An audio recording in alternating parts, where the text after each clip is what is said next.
you all just say what was going on for today? Okay. Go ahead. All right. I'm County Judge Peter Sakai, and I'm proud to stand with my friend and colleague, Eric here, who is leading the way to deal with food insecurity.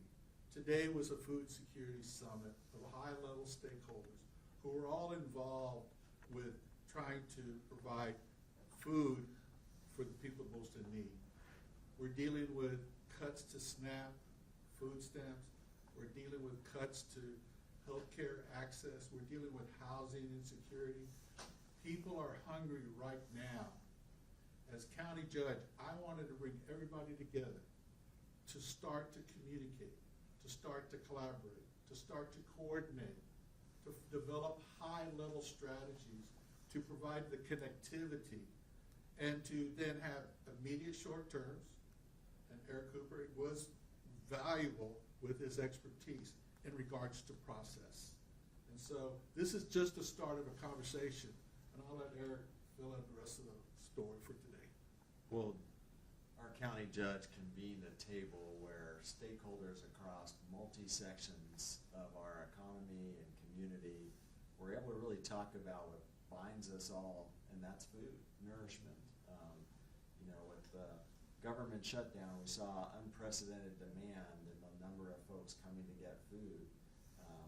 New policy that will be going into effect in the next few years will also have a dramatic impact in the households that live here within Bexar County.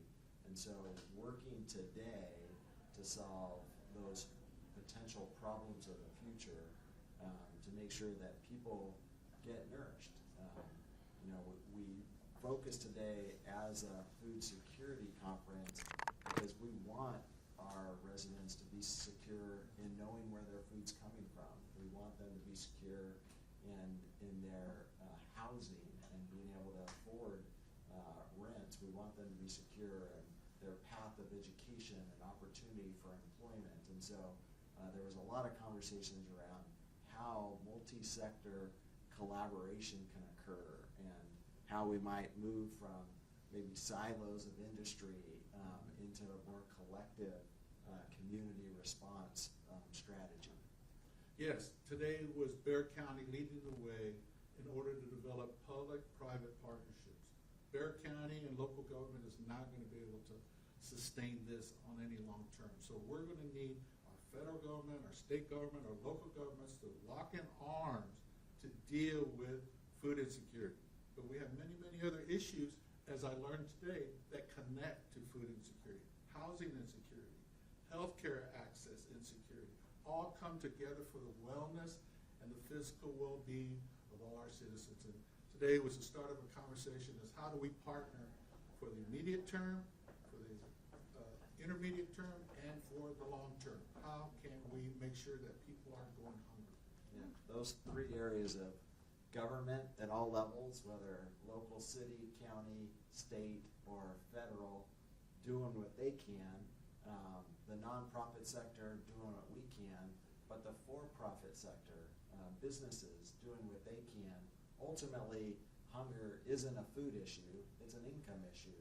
And the for-profit sector, by providing opportunities and economic growth and impact for our city, people need to make living wages that allow them to pay the rents, allow them to pay for food, allow them to pay for access for health care, transportation, child care, etc. Today was a big conversation to lay out some big goals to alleviate the suffering that many families are going through right in our community. And this is just a start of conversation. We'll have more summits coming up in the next month or two, and we will then bring in the other stakeholders that have a vital interest to make sure that we provide food security for all of us in our community. So you mentioned this about the government shutdown. Was this summit already kind of planned, or was it brought about because of what you all saw during the government shutdown? This was planned before the government shutdown. So we immediately knew that food insecurity was at the end of the election on referendum A and B. Bexar County had a food drive in partnership with the food bank that was totally unplanned.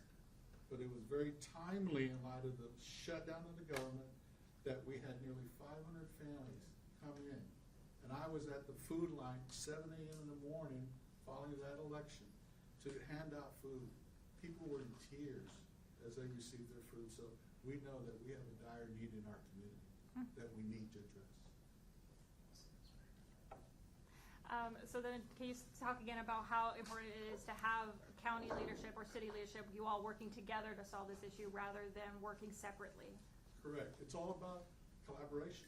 But first, we needed to communicate.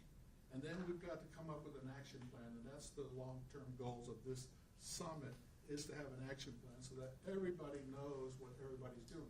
We found out there were a lot of lack of connectivity with the workforce programs, and that we have a lack of connectivity with higher education and the students that are going to be severely impacted. We got an economic report from our workforce development programs. People in here got a lot of knowledge, and knowledge is power. I think a lot of the conversation today was about the triage that's happening with the change at the federal level. There is so much that is impacting our residents in different sectors. And so, obviously we're talking about those programs that put food on the table for Americans, but there's programs that allow for affordable housing. There's programs that provide for education. I mean, some of the changes to the Pell Grant, which I think the conversation today, was enlightening, because most people, I guess, don't realize that a lot of Pell Grant funds are used to pay for food or to pay for rent while a student might be gaining their education. And changes to that, how will we work together to fill the gaps that are created? How do we keep the gaps from happening? And I think, the efficiency, the data sharing, we've got a lot of work to do as community organizations. And we're doing some best-in-class programs, but I think just leveraging those to their most impactful level. Let me just check something on my mic. I don't know if you want to. Yeah, I think I'm stepping on your signal. Turn this off. Go check your camera. You know what? Come on back to Susan.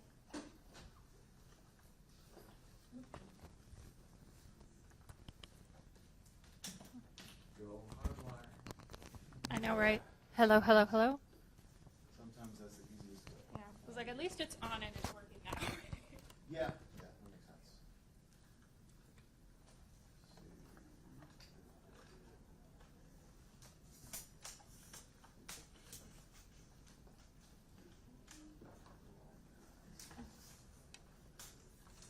Can you all just count to 10 for me, please? Yeah. 1, 2, 3, 4, 5, mic check. Yeah. Is that gonna be Yeah, okay? that's fine. cool. Okay. Are you testing? 1, 2, 3, mic check. Testing. Yeah. 1, yeah. Is it just in case, Okay. Rich, can I have you actually put it on?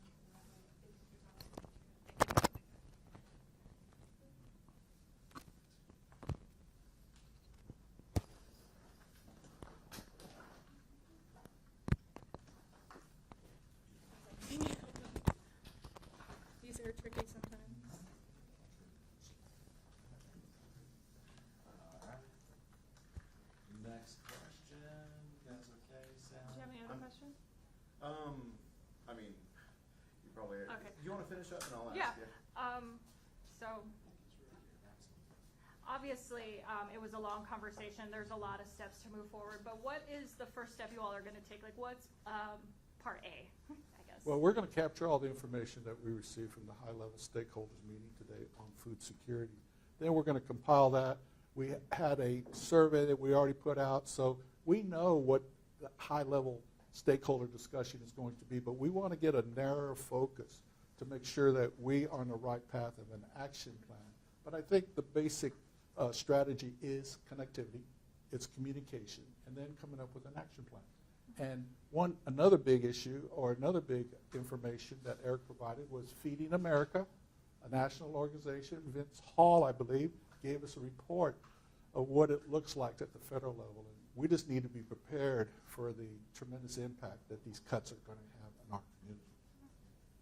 So we're, obviously, this is gonna be like a rolling effect. Are you all preparing for that as well, for like the back end that's gonna Yes, happen? and we're going to have an action plan probably after 3-4 months in order so that everybody knows what they can do. We're trying to break down silos today. We're trying to improve the communication. We want to develop that connectivity so that when a person who is food insecure comes in, whatever nonprofit, food bank, or the hospital, or justice system at the courthouse, we can identify them and then give them the resources they need so that they can then become food secure. Yeah, I mean, I think the county did an amazing job of convening stakeholders.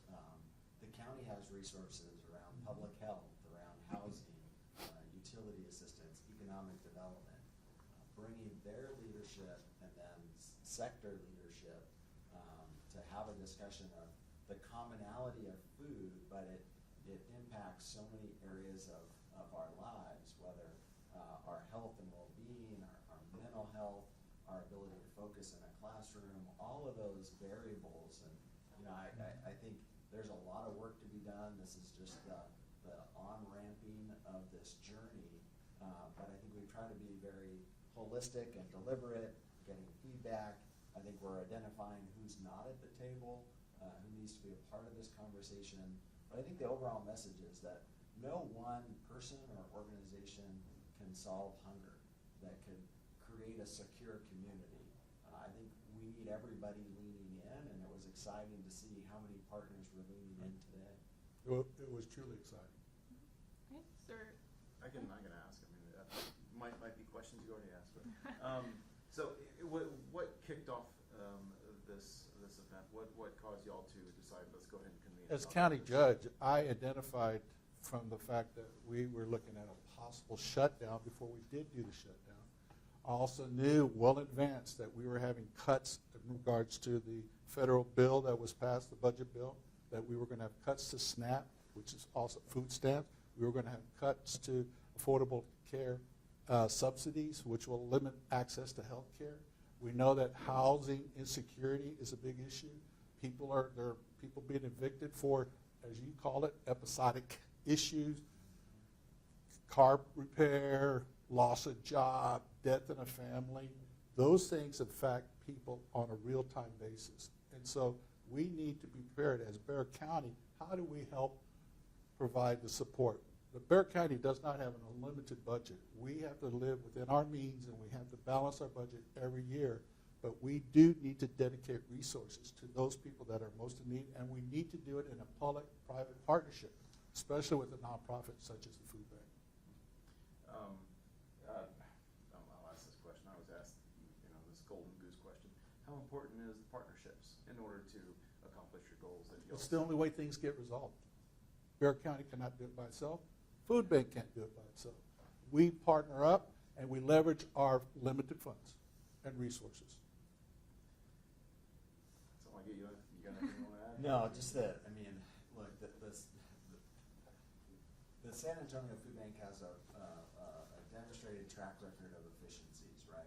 We want to leverage and create ROI, and I think that conversation around the table today of like, what is the ROI that some of the federal programs bring to the community? When you think about SNAP, SNAP's been top of mind for our community because of the government shutdown and families losing access. It's about 300,000 residents of Bexar County that participate in the SNAP program.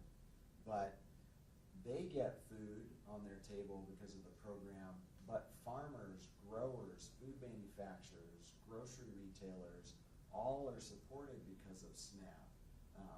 Small businesses that oftentimes pay a lower wage have an employee that has energy to show up to work because the wage was inadequate, therefore it created an environment where they were eligible for SNAP, but because of SNAP, the household got food. And so the trickle down and up effect of these federal programs, I think that conversation about how do we help elected officials at the national level understand how how it impacts us at the local level on a very basic need of food. And so, I think I was energized by the number of folks wanting to lean in, to work in a more efficient and more effective way. Many of the organizations at the table have application processes, regulations required, and so it's like, how can we make it easier, more streamlined, more categorical eligibility? Hey, if you are, eligible for this program, then you're automatically eligible for this program, so that we can stabilize households, create that upward mobility. I said it earlier, hunger isn't a food issue, it's really an income issue. We've got to get incomes up. It's got to be an environment where expenses aren't climbing as fast as they have, because expenses are outpacing income, and there's those gaps that create food insecurity. So the judge, sent a message, I think, about how do we make our community secure? How do we think strategically, act collectively, and then move people out of hardship into environments where they can thrive? And we had the workforce development people in the room to move people into higher paying jobs.